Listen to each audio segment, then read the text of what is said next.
खुदावंद यीशु मसीह के जलाली बाबरकत और कुदरत वाले नाम में तमाम देखने वालों की खिदमत में मसीही सलाम। आज मैं खुदावंद यीशु मसीह की दूसरी मुबारकबादी लेकर आपके सामने हाजिर हुआ हूं। इससे पहले आप पैगाम सुन चुके हैं और वो था, मुबारक है वो जो दिल के गरीब हैं, क्योंकि आसमान की बादशाही उन्हीं की है। और आज मैं दूसरी मुबारकबादी लेकर आपके पास हाजिर हुआ हूं और वो है, मुबारक है वो जो गमगीन है, क्योंकि वो तसल्ली पाएंगे। थोड़ा सा मैं इन मुबारकबादियों के पस मंजर की तरफ जाना चाहता हूं। ये खुदावंद यीशु मसीह का एक वाज है जो खुदावंद यीशु मसीह ने एक पहाड़ के ऊपर दिया, गलील के पहाड़ के ऊपर। और इस वाज को हम कहते हैं पहाड़ी वाज। और ये मुकद्दस मत्ती की इंजील के 5वें, 6ठे और 7वें तीनों अबवाब में हमें मिलता है। और इस वाज के आगाज में ही खुदावंद यीशु मसीह ने ये मुबारकबादियां पेश की हैं। और इन मुबारकबादियों का ताल्लुक जो है ये रवैयों से है। जैसा कि आप जानते हैं, खुदा के 10 अहकाम, उनका ताल्लुक किरदार से है। और इन मुबारकबादियों का ताल्लुक हमारे बातन से, हमारे रवैयों से है। और यहां लफ्ज जो आया मुबारक है, इंग्लिश में इसके लिए है ब्लेस्ड। मुबारक है वो जो गमगीन है। Blessed are those who mourn. तो बाबरकत है वो, खुशोखुर्म है वो लोग, इत्मीनान से भरे हुए हैं लोग, पागा वाले हैं वो लोग, खुशनसीब हैं वो लोग जो गमगीन है। तो ये दूसरी मुबारकबादी जो है, ये इसमें गमगीन यीशु मसीह ने कहा है कि वो मुबारक है जो गमगीन है। ये बड़ा अजीब सा नहीं लगता? अगर किसी घर में डेथ हो जाए और हम उस घर में जाकर के मुबारक हो तो बड़ा अजीब सा लगता है। लेकिन खुदावंद यीशु मसीह ने जो बात की है, आप जानते हैं खुदावंद यीशु मसीह का एक नाम है अजीब, यशायाह नबी की किताब में। तो खुदावंद यीशु मसीह की तालीम भी अजीब है और वंडरफुल तालीम है। और यहां लिखा है मुबारक है वो जो गमगीन है। अब गमगीन का मतलब है गम करने वाले।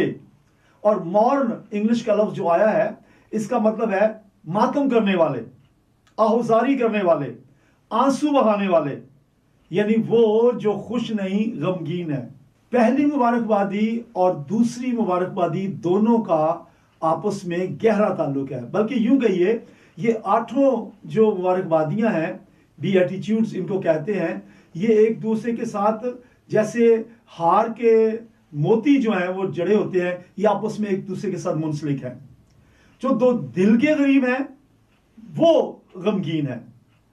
और देखने में ये मुबारकबादी बड़ी मुतजाद सी लगती है, यानी गमगीन भी हो और मुबारक भी हो, ये अजीब सा लगता है। आइए जरा गौर करते हैं। अगर किसी के अजीज की डेथ हो जाए तो हम कहते हैं कि वो मातम कदा है, वो घर जो है मातम कदा है और वो शख्स जो है गमगीन है। या किसी का माली नुकसान हो जाए तो वो गमगीन होता है। अगर ख्वाहिश पूरी ना हो, मर्जी पूरी ना हो, तो इंसान गमगीन हो जाता है। दुनियावी मालो दौलत के खो जाने का गम होता है। और इंसान लालच से इस कदर भरा हुआ है कि जब उसकी ख्वाहिशात और हिर्स पूरी ना हो तो वो गमगीन होता है। और लोगों ने गम से अपने दिल को छलनी कर दिया हुआ है। पहले तिमुथियुस के 6 बाब की 10वीं आयत में लिखा है, क्योंकि ज़र की दोस्ती यानी लस्ट ऑफ मनी ने हर तरह की बुराई की जो जड़ है, लोगों को छलनी कर दिया है। लिखा है हर किस्म की बुराई की ये जड़ है, और जिसकी आरजू में बाजों ने गुमराह होकर अपने दिलों को तरह तरह के गमों से छलनी कर लिया। तो गम इंसान के अंदर है, जैसे मैंने कहा, किसी की मौत का गम, मर्जी की ख्वाहिश पूरी ना होने का गम, दुनियावी माल के हसूल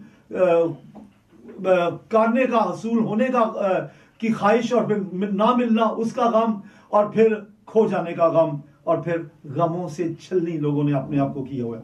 लेकिन मैं जरा फर्क तरह के गम की बात करूंगा, क्योंकि अगर ये जिस गम का मैंने जिक्र किया है, अगर ये गम है तो ये मुबारक नहीं है। मैं जिस गम की बात करूंगा वो फर्क है। आइए देखते हैं बाइबल में गम की इकसाम, ये वो गम है जिसके बाद तसल्ली है। और आयत आप जानते हैं, मुबारक है वो जो गमगीन है क्योंकि वो तसल्ली पाएंगे। वो लोग तसल्ली पाएंगे जो गमगीन है। कैसी गमी, कैसा गम, आइए देखते हैं।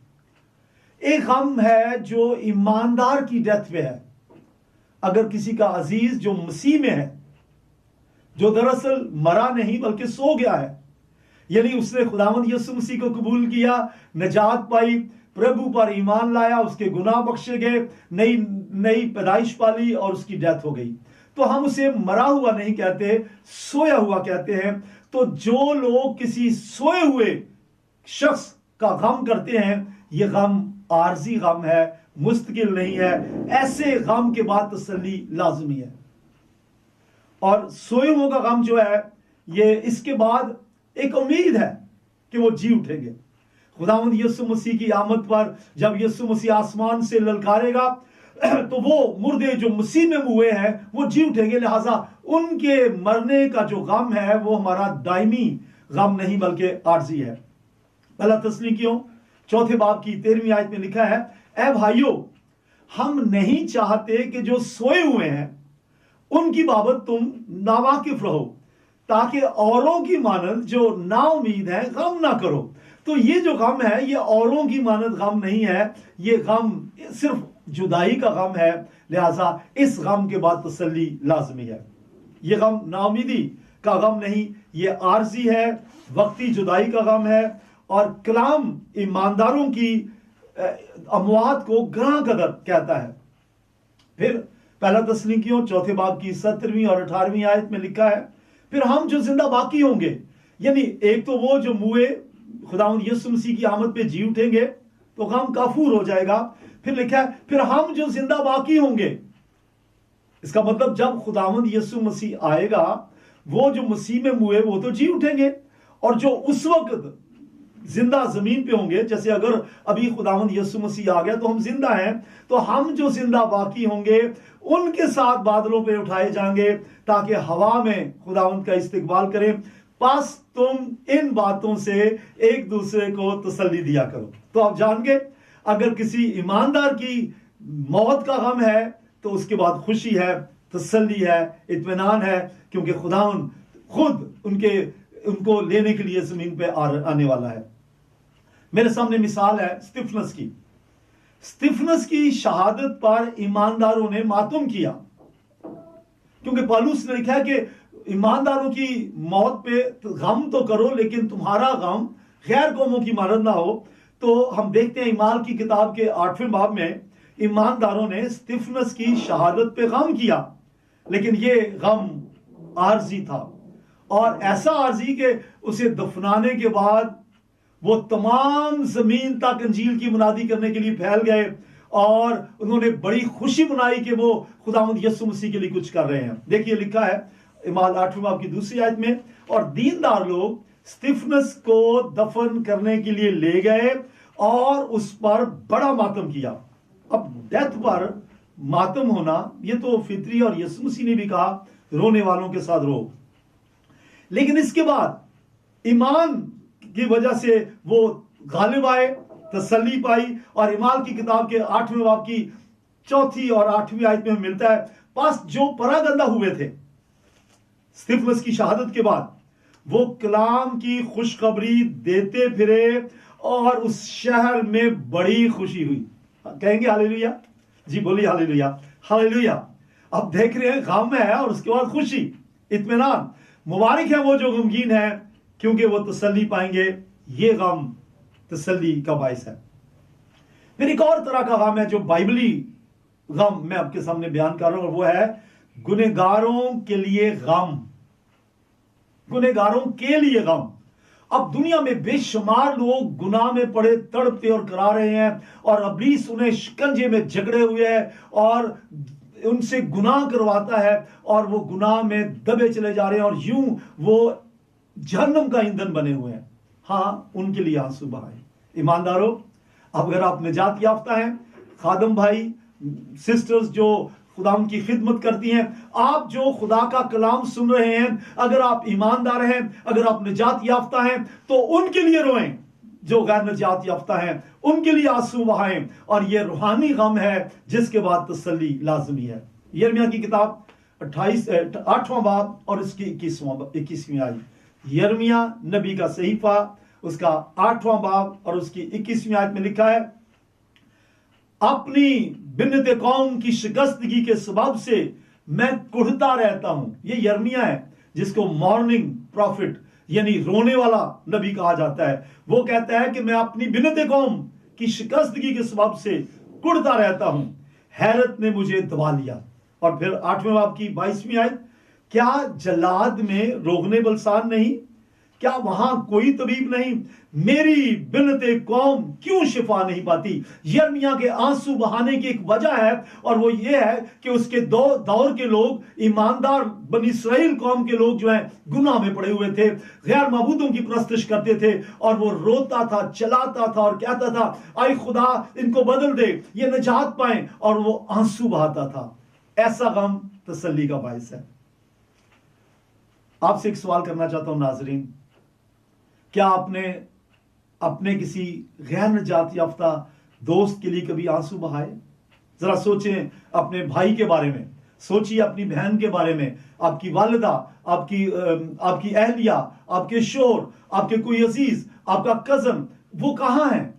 अगर उन्होंने निजात नहीं पाई, अगर आपकी तरह उन्होंने खुदावंद यीशु मसीह को खुदावंद और निजात हिंदा कबूल नहीं किया, उनके लिए रोएं, उनके लिए मातम करें, खुदावंद से इल्तिजा करें, आए खुदा मेरे भाई को, मेरी बहन को निजात दे, उनके लिए रोएं, चलाएं, और एक दिन खुदा मौजज़ा करेगा, वो आपकी तरह निजात पाएंगे और आप तसल्ली पाएंगे। मुबारक है वो जो गमगीन है, क्योंकि वो तसल्ली पाएंगे। अजीजों के लिए आंसू बहाना, जैसे मैंने कहा, जो खुदावंद में सो गए हैं आरजी है, लेकिन अब मैं बात कर रहा हूं गुनहगारों के लिए आंसू बहाना। अगर आप उनके लिए आंसू बहाएंगे तो एक दिन काटेंगे। खुदा के खादम दाऊद ने लिखा, हंजुआ दे नाल रो रो के जो बी हैं बीज दे, फसल कड़न वडन के खुशी दे नाल। तो जो लोग आज रोएंगे उनके लिए, गुनहगारों के लिए वो फसल भी काटेंगे। बोले हालेलुया, कही हालेलुया। फिर एक और मिसाल, खूबसूरत तरीन मिसाल मेरे सामने है, और खुद खुदावंद यीशु मसीह की मिसाल है। लूका की इंजील 19वां बाब 41वीं और 42वीं आयत में हम देखते हैं कि यीशु मसीह यरूशलेम के ऊपर रोया, आंसू बहाए। मुबारक है वो जो गमगीन है। लिखा है, जब नजदीक आकर शहर को देखा तो उस पर रोया और कहा, काश के तू अपने इसी दिन में सलामती की बातें जानता। अगर खुदावंद यीशु मसीह यरूशलेम के लिए रो सकता है, आइए लाहौर के लिए रोएं, आइए पाकिस्तान के शहरों के लिए रोएं, आइए पाकिस्तान के गांव और देहात के लिए रोएं, उन इलाकों के लिए, उन अजीज वकारों के लिए रोएं जो खुदा से दूर हैं और जो अबलीस की राहों पे चल रहे हैं। देखिए, अगर आप निजात पा गए, खुदावंद यीशु मसीह आएगा, आप आसमान पे उठा लिए जाएंगे, उनका क्या बनेगा? उनके लिए रोएं, दुआ कीजिए, आंसू बहाइए, शिफायत कीजिए, और ये शिफायत आपको तसल्ली देगी, इत्मीनान देगी। मुबारक है वो जो गमगीन है, क्योंकि तसल्ली पाएंगे। तो यीशु को लोगों पर तरस आता था और यीशु के आंसू भी बहते थे। फिर तीसरी बात, हमें रूहों की निजात के लिए गम करना है, खिदमत के लिए आंसू बहाने हैं। खादमों, खुदा के पास कलीसियाओं की पासबानी करने वाले दोस्तों, हमें कलीसियाओं के लिए काम करने के साथ साथ खिदमत के लिए आंसू बहाने हैं। और जैसे मैंने थोड़ी देर पहले ज़बूर 126 का हवाला दिया, आइए उसे पढ़ लेते हैं। 126 की 5वीं 6ठी आयत लिखा है, जो आंसुओं के साथ बोते हैं वो खुशी के साथ काटेंगे। खादमों के लिए लाजमी है, वो कलीसिया के लिए रो रो कर, जैसे दाऊद कहता है कि मैं आहें भरता हूं, दर्द ज़ह में हूं, वैसे रो रो कर अपनी कलीसिया के लिए दुआ करें, अपने हल्का खिदमत के लिए दुआ करें, अपने उन इलाकों के लिए जहां आप जाते हैं दुआ करें और उनके लिए चलाएं। लिखा है, फिर पूले भरते हुए शादमान लौटेंगे। हालेलुया, बोलिए हालेलुया। खुदावंद आपको बरकत दे। दोस्तों, इस वक्त मैं आपके सामने बयान कर रहा हूं खुदावंद यीशु मसीह की मुबारकबादियां, जो मुकद्दस मत्ती की इंजील के 5वें बाब में लिखी हैं, और उसमें से दूसरी मुबारकबादी बयान कर रहा हूं, और वो है मुबारक है वो जो गमगीन है, क्योंकि वो तसल्ली पाएंगे। तो एक और तरह का गम जो रूहानी है, जो बाइबली है, वो है खुदा परस्ती का गम जो तौबा के लिए होता है। खुदा परस्ती का गम, खुदा परस्ती के लिए आहुजारी, जिसका नतीजा मौत नहीं बल्कि जिसका नतीजा तौबा है। दूसरा ग्रंथियों 7वां बाब और उसकी 10वीं आयत, यह लिखा है कि खुदा तरसी का गम निजात पैदा करता है और इसका अंजाम तौबा है। मैं चंद मिसालें आपके सामने रखूंगा, और आपको यह मिसाल पहले से मालूम होगी, और यह है नैनवा की मिसाल। जब यूना नबी ने जाकर नैनवा में मुनादी की और कहा कि यह शहर तबाह हो जाएगा, खुदा उनको कबूल करो, तौबा करो, अपने गुनाहों से बाज आओ, अपनी बदकिरदारी से बाज आओ, एक खुदा की परस्तिश करो, उसकी बंदगी करो, और हर तरह के नापाक और गैर माबूद जो है उनको छोड़ के एक खुदा की परस्तिश करो। तो लिखा है नैनवा के लोग मातम ज़दा हो गए। लिखा है यूना की किताब के 30वें बाब की 8वीं आयत में, लिखा है कि लेकिन इंसान और हैवान टाट से मुलव्वस हों और खुदा के हजूर गिरिया उजारी करें, बल्कि हर शख्स अपनी बुरी रवश और अपने हाथ के जुल्म से बाज आए। और जब ये मुनादी हुई तो हम देखते हैं कि नैनवा के तमाम लोगों ने रोजा रखा, वो रोए चलाए, और इस गम का नतीजा खुशी, और इस गम का नतीजा शादमानी, और इस गम का नतीजा तसल्ली और इत्मीनान हुआ, और वो शहर बच गया। बोले हालेलुया। मुबारक है वो जो गमगीन है, वो तसल्ली पाएंगे। गमगीनी का नतीजा तसल्ली, मुआफी, राहत, मुसर्रत, खुशी, इत्मीनान। फिर हम यूना की किताब के 30वें बाब की 10वीं आयत में देखते हैं, जब खुदा ने यह हालत देखी कि नैनवा के लोग गिरिया उजारी और मातम कर रहे हैं, गमगीन हैं, तो लिखा कि जब खुदा ने यह हालत देखी कि वो अपनी बुरी राह से बाज आए हैं, तो वो उस अजाब से जो उन पर नाजिल करने को था बाज आया और उसे नाजिल ना किया। बोले हालेलुया। इसका मतलब है कि गुनाहों के लिए मातम एक ऐसा कदम है जिसके बाद तसल्ली और इत्मीनान है, और खुदा अपना इरादा बदल देता है। नए यादना में से एक मिसाल देना चाहता हूं। एक महसूल लेने वाला, लूका की इंजील उसका 18वां बाब और उसकी 13वीं आयत, वहां लिखा है कि ये यीशु मसीह की एक मिसाल है जो खुदा यीशु मसीह ने तमसील दी दो शख्सों की। दो शख्स हैकल में आए, उनमें से एक महसूल लेने वाला है और एक गरीब शख्स है, एक दौलतमंद शख्स है। ये दो शख्स आए, एक फरीसी है और एक महसूल लेने वाला है। महसूल लेने वाला जो है, लूका की इंजील 18वां बाब 13वीं आयत, तो लिखा है महसूल लेने वाले ने दूर खड़े होकर इतना भी ना चाहा कि आसमान की तरफ आंख उठाए, बल्कि छाती पीट पीट कर कहा, ऐ खुदा मुझ गुनहगार पर रहम कर। छाती पीट पीट कर का मतलब है उसने मातम किया। और इंग्लिश में यही भी एटीट्यूड जो है, जिसको हमने कहा मुबारक है वो जो गमगीन है, इंग्लिश में इस तरह से है, blessed are those who mourn, जो मातम करते हैं। और यहां हम देखते हैं कि महसूल लेने वाले ने छाती को पीटा, मातम किया और कहा, ऐ खुदावंद मुझ पर रहम कर। और आगे लिखा है कि यह शख्स रास्तबाज ठहर कर गया। लेकिन दूसरा शख्स फरीसी जो घमंड में था, जो गमगीन ना हुआ अपने गुनाह पे, वो जैसा आया था वैसे ही चला गया। यह था खुदा परस्ती का गम। अब दुनिया का गम जिसका जिक्र मैंने पहले किया, दूसरा ग्रंथियों 7वां बाब 10वीं आयत। दुनिया का गम, अब जानते हैं कि शुरू में जिक्र कर चुका हूं, दुनिया का गम मौत पैदा करता है। दुनिया के गम का नतीजा राहत, मुसर्रत और खुशी और शादमानी और तसल्ली नहीं है, बल्कि उसका अंजाम हलाकत है।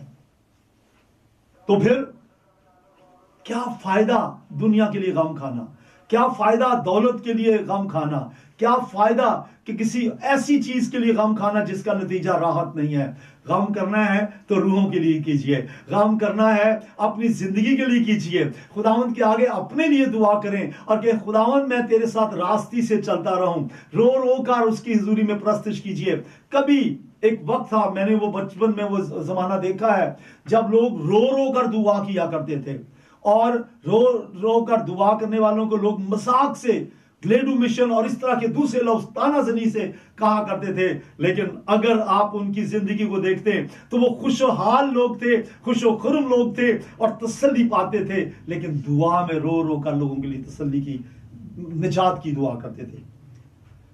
दोस्तों, गम खाएं तौबा के लिए, गम खाएं अपनी बहाली के लिए, गम खाएं अपनी कलीसिया की तरक्की के लिए, गम खाएं अपने हल्काए अहबाब के लिए, गम खाएं उनके लिए जिनके लिए आप चाहते हैं कि वो निजात पाएं। अजीजों, अगर आप दूसरों के लिए गम खाएंगे तो तसल्ली आपको मिलेगी। अब मैं अपने पैगाम के एक अहम हिस्से की तरफ आ रहा हूं, और वो ये है, अगर इस वक्त खुदा का पाक रूह आपसे मुखातिब है और आपको नाम लेकर यह कह रहा है कि तू गुनहगार है, तूने अभी तक निजात नहीं पाई, तेरे गुनाह बख्शे नहीं गए, अगर पाक रूह आपको यह कह रहा है कि तू बार बार अपने गुनाहों का इकरार करता है कि मैं गुनहगार हूं, लेकिन अपने गुनाह को तर्क नहीं किया, अभी आंसू बहाएं और यीशु मसीह के दुखों को याद करें और कहें, ऐ प्यारे खुदावंद यीशु मसीह, मैं तेरा शुक्र करता हूं, तूने अपनी जान मेरे लिए दी, तूने अपना लहू मेरे लिए बहा दिया, तेरे सर पे कांटों का ताज रखा गया, तेरी दाढ़ी के बालों को नोचा गया, तेरे मुंह पे तमाचे मारे गए ताकि मैं निजात पाऊं। ऐ प्यारे खुदावंद यीशु मसीह, अपने लहू की कुदरत से मेरे दिल को धो, मुझे पाक कर, मुझे निजात दे,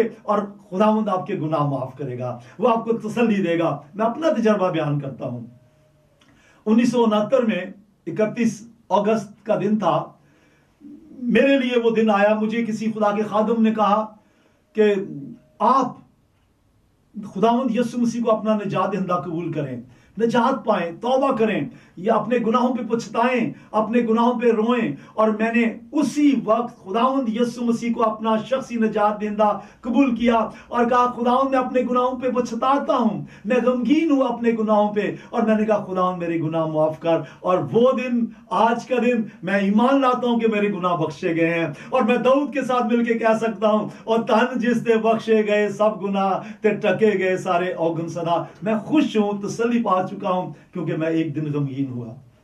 दोस्तों, अगर आज पाकरू ने आपसे कलाम किया है और पाकरू ने आपसे कहा है कि आप गुनहगार हैं, तो गम खाएं अपने गुनाह पे और यीशु मसीह को पुकारें, यीशु के लहू को पुकारें, और यीशु के दुखों पे गम करते हुए अपना दिल उसे दे दें। यीशु मसीह आपके दिल में आएगा, आप निजात पाएंगे, नए सिरे से पैदा होंगे और खुदा उनके साथ रहेंगे। और फिर अगर आप निजात पा चुके हैं, अगर आपने खुदावंद यीशु मसीह को अपना निजात दहिंदा कबूल कर लिया है, तो फिर अपने अजीजों के लिए गम कीजिए, रोएं। आज से अपनी जिंदगी को दुआया जिंदगी बनाएं, दुआया जिंदगी बनाएं। जी, आप जानते हैं कि पौलुस अपने बारे में कहता है कि कलीसियाओं का गम मुझे आ दबाता है, और वो एक खूबसूरत लफ्ज इस्तेमाल करता है, दर्द ज़ह, और वो कहता है कि मैं दर्द ज़ह में होता हूं। दोस्तों, गम खाइए उनके लिए जो निजात याफ्ता नहीं है। शायद वो आपके रिश्तेदार हैं, आप खिदमत करते हैं, अच्छा करते हैं, लेकिन उनका क्या बनेगा? खुदावंद यीशु मसीह आएगा और खुदावंद यीशु मसीह की आमद पर ईमानदार जो निजात याफ्ता है वो उठा लिए जाएंगे, आप उठा लिए जाएंगे, उनका क्या बनेगा? और उनका क्या बनेगा, ये मेरा मौजू इस वक्त नहीं है, लेकिन मैं थोड़ा सा टच दे दूं, उनका क्या बनेगा। कलीसिया के उठाए जाने के बाद जमीन पर एक ऐसा दौर होगा जिसे बड़ी मुसीबतों का दौर कहते हैं, जिसे ट्रिबुलेशन कहते हैं, जिसे ग्रेट ट्रिबुलेशन कहते हैं, और ये जमीन रहने के काबिल ना होगी, या जुल्म और सितम का दौर होगा, और फिर there will be no second chance for them, उनके लिए कोई दूसरा मौका ना होगा कि वो खुदा उनको कबूल करें। आज वक्त है, और खुदा के कलाम में, ग्रंथियों के दूसरे खत में लिखा है, आज नजात का दिन है, आज कबूलियत का दिन है। बस खुदावंद यीशु मसीह को कबूल कर लिया है तो उनके लिए दुआ कीजिए ताकि वो खुदा उनको कबूल करे। God bless you. नाजरीन, मैं आपका शुक्रगुजार हूँ, आपने खुदा का कलाम सुना, तो अब मैं आपके लिए दुआ करना चाहता हूँ। ऐ प्यारे खुदावंद, मैं तेरा शुक्र करता हूँ आज के कलाम के लिए। अगर कोई बहन या भाई दुनिया का गम में मुब्तला है, दुनियावी मालो ज़र के गम में मुब्तला है, ऐसी ख्वाहिशों के गम में मुब्तला है जो तेरी तरफ से नहीं है, जो अज़रुए बाइबल गलत हैं, अगर कोई शख्स ऐसी ख्वाहिशों में मुब्तला है और गमगीन है, खुदावंद उसे ऐसी ख्वाहिशों से निकाल। वो खुदा तरसी के गम की तरफ आए, अपने गुनाहों पे पछताए, यीशु तेरे लहू को याद करे, तेरे दुखों को याद करे और तौबा करे और नजात पाए। और खुदावंद जो बहन भाई नजात पा चुके हैं, मैं दुआ करता हूँ वो औरों के लिए गम खाएं, औरों के लिए तसल्ली चाहें, औरों के लिए रो रो कर दुआ करें, ताकि एक मौका ऐसा आए ताकि वो भी उनकी तरह नजात पाएं जो आज निजात याफ्ता हैं। और जब खुदावंद यीशु मसीह आए, हम सब मिलकर हवा में उसका इस्तकबाल कर सकें। खुदावंद ऐसा कर कि आज का कलाम सब के लिए बाइस बरकत हो। खुदावंद यीशु मसीह के नाम में आमीन। Thank you very much.